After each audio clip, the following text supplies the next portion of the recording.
Il faut réussir à switcher sans arrêt entre un mental tourné problème ou enjeu et un mental tourné solution, donc ressources.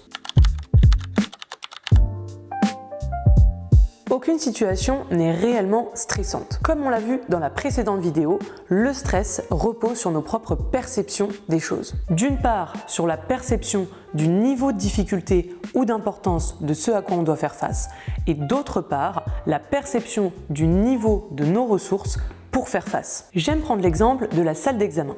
On a déjà tous passé un examen dans notre vie et on y retrouve en général deux types de profils. Le premier, c'est la personne très investie, qui a énormément révisé, mais qui manque un petit peu de confiance en elle, qui n'a peut-être pas dormi de la nuit pour relire tous ses cours et qui continue de relire toutes ses fiches juste avant de commencer.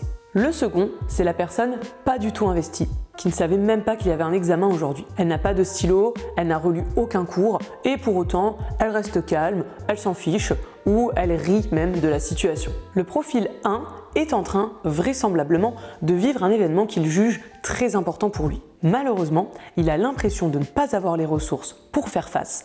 Il manque de confiance en lui. Son stress sera sûrement très élevé. Au contraire, le profil 2 est en train de vivre un événement qu'il ne juge pas du tout important pour lui. Il compte peut-être arrêter ses études, se réorienter, ou alors il sait qu'il maîtrise, il a confiance en ses compétences. Son stress sera sûrement très faible. Pour conclure, les deux profils vivent exactement la même situation, c'est-à-dire un examen.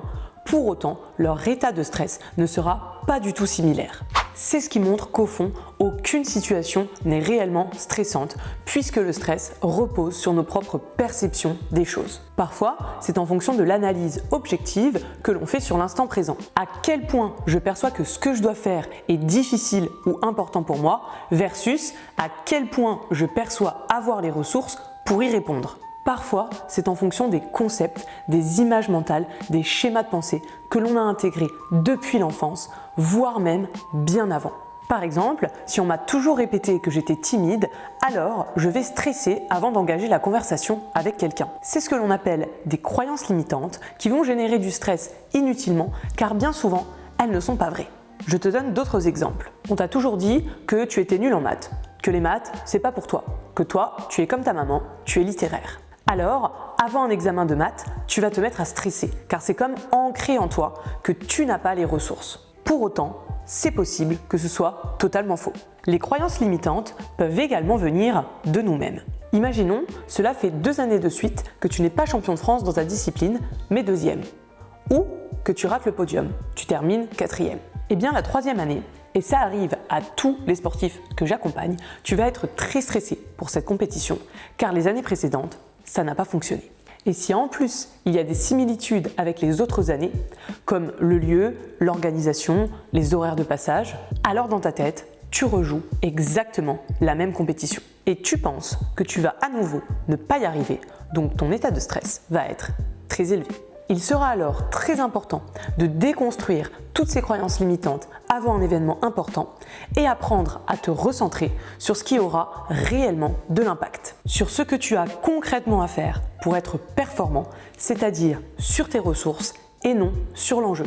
On ne pense donc pas à ce que l'on risque, on reste concentré sur ce que l'on a à faire pour que ça marche. Au départ, pour qu'il y ait une réaction de stress, il faut que ton système perçoive une menace et que tu en aies peur. À ce moment-là, tes hormones s'activent pour te pousser à l'action afin que tu puisses retrouver de la sécurité. Si tu ne perçois rien de menaçant et que tu n'as pas peur, alors il ne se passe aucune réaction dans ton corps. Car rien ne te dit que tu vas devoir te battre, fuir, te figer ou coopérer pour ta sécurité. J'aime donner l'exemple d'un bébé qui se retrouverait au bord d'une fenêtre.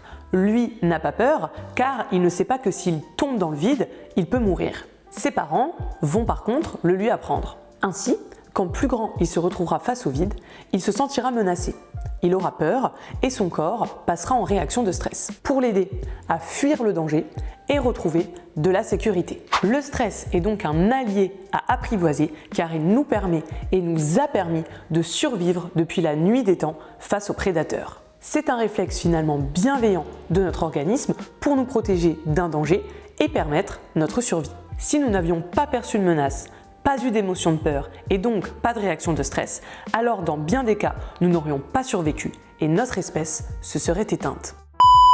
C'est pourquoi nous avons conservé encore jusqu'à aujourd'hui cette réaction de stress, parce qu'elle a permis notre survie. Prenez dans le monde actuel l'exemple terrible d'un accident de voiture. Certains survivent parce qu'ils sont passés en réaction de stress et cela a permis d'accroître leur capacité physique et mentale. Comme la diminution de leur temps de réaction, l'augmentation de leur vitesse d'action et donc l'amélioration de leurs réflexes face au danger. Nous allons maintenant voir comment nous pouvons gérer nos perceptions et avoir un état de stress optimal. La première chose à faire quand tu sens qu'un événement te stresse ou va te stresser, c'est te poser la question: à quoi je dois faire face? Qu'est-ce que je risque réellement dans cette situation? Quel est l'enjeu? Si c'est une compétition par exemple, le niveau de la menace ne sera pas le même en fonction de ma perception de l'enjeu. Si je me dis que je veux absolument gagner ma course car si je perds, je vais décevoir mes parents, ou si je me dis que je veux absolument tout donner pendant ma course pour battre mon record. Alors dans le premier cas, je vois une menace, une perte potentielle. Dans le deuxième cas, je vois un challenge, un défi, l'opportunité de me dépasser.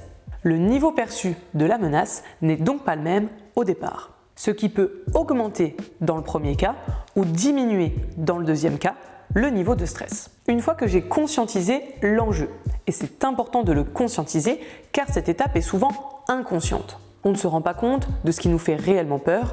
De plus, notre cerveau se comporte encore de manière archaïque. Pour lui, tu es le petit lapin face au lion. Donc tu peux clairement mourir. Tu joues ta vie, peu importe la situation. C'est donc important de relativiser sur ce que tu risques vraiment. Si je reprends l'exemple de la compétition, tu ne souhaites pas perdre car tu as peur qu'en perdant, tes parents soient déçus, voire peut-être ne te parlent plus, ou t'accordent moins d'intérêt, ou encore s'intéressent davantage à tes frères et sœurs. Ce sera intéressant de se poser la question: est-ce réellement ce qui va se passer si je perds? Seront-ils vraiment déçus de moi? Vais-je vraiment perdre leur intérêt? Ne serait-il pas intéressant de leur poser la question: et pour quelle raison est-ce que je pense ça? Tu pourrais ainsi te soulager d'un gros poids sur les épaules si tu les entends te dire qu'ils ne seront pas déçus de toi si tu perds, qu'ils t'aimeront toujours autant, alors cela va sûrement t'apaiser. Maintenant que tu as bien conscientisé l'enjeu et que tu l'as éventuellement relativisé dans la mesure du possible, tu vas pouvoir te tourner vers tes ressources. Elles peuvent être matérielles, relationnelles, organisationnelles, mentales ou encore physiques. Elles pourront être définies en amont d'un événement, ce qui t'aidera à rester concentré sur ce que tu as à faire pour réussir cet événement. Comme par exemple, si tu as un examen, tu peux définir combien de temps tu as pour réviser et planifier ainsi tes révisions en te créant un programme. Lundi, j'ai 2 heures pour revoir l'anatomie, mardi, j'ai 2 heures pour revoir la physique. Je fais ça pendant 3 semaines, puis la dernière semaine, je relis toutes mes fiches avant le jour J. Ainsi, tu ne perds pas de temps à gérer le stress que te procure l'examen. Tu utilises ton temps à bon escient, à te préparer, à être dans l'action et donc à optimiser tes ressources pour réussir l'examen.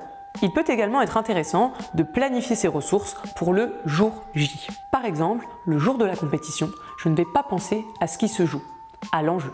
Je ne vais pas penser au fait que je pourrais perdre ma course, je vais penser à ce que j'ai à faire pour la gagner. Je vais me recentrer sur un repère clé dans ma pratique, comme une sensation. La sensation de pousser dans les starting blocks par exemple. Et je ne vais penser qu'à ça. Je vais me concentrer uniquement sur ça. Si tu passes un examen, alors tes ressources le jour J pourraient être ton organisation temporelle.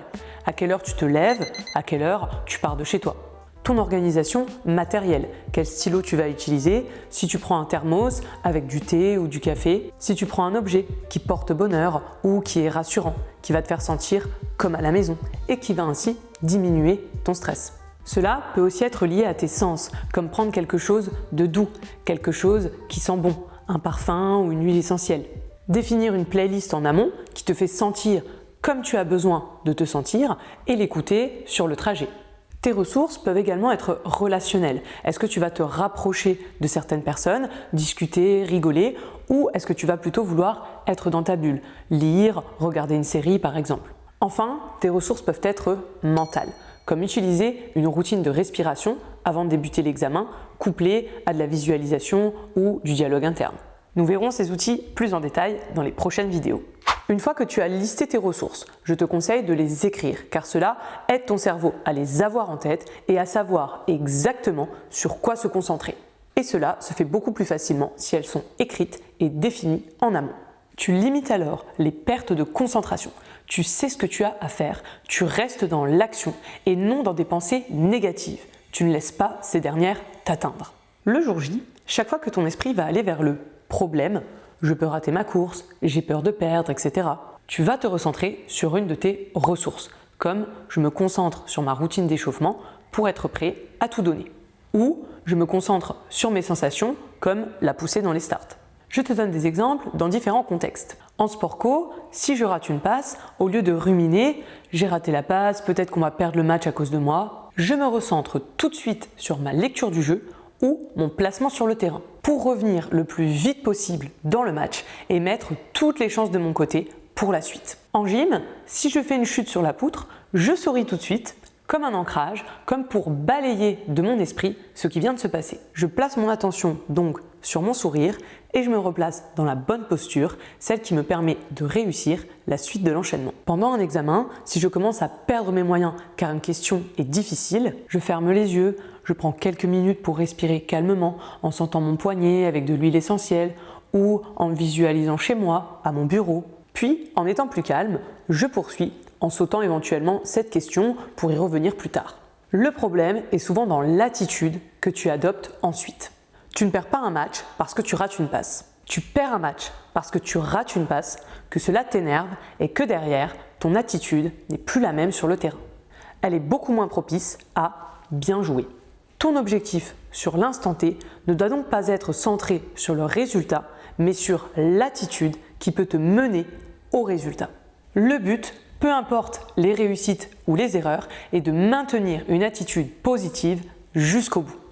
Pour ce faire, il faut réussir à switcher sans arrêt entre un mental tourné problème ou enjeu et un mental tourné solution, donc ressources.